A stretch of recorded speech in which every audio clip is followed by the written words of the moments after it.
Hey guys, welcome to our channel.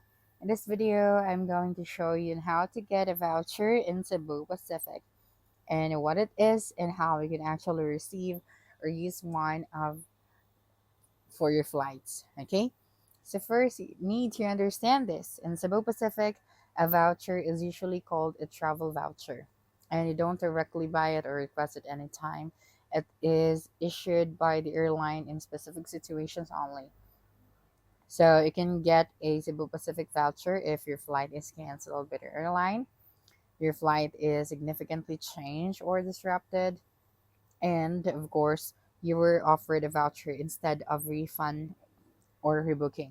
So when this happens, Cebu Pacific sends the voucher to your email used during booking or adds it to your My Cebu Pacific account.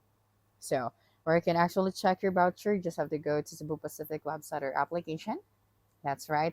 And then log into your account and then tap on the My Voucher option to see if you already have one.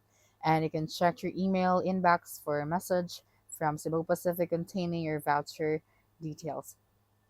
Okay, so, and again, you have to select your destination and travel date after that. So when booking a flight, on the payment page, you have to choose a travel voucher as payment option and then enter your voucher details and apply it to your booking. So the voucher usually covers the base fare only, while taxes and fees are paid separately.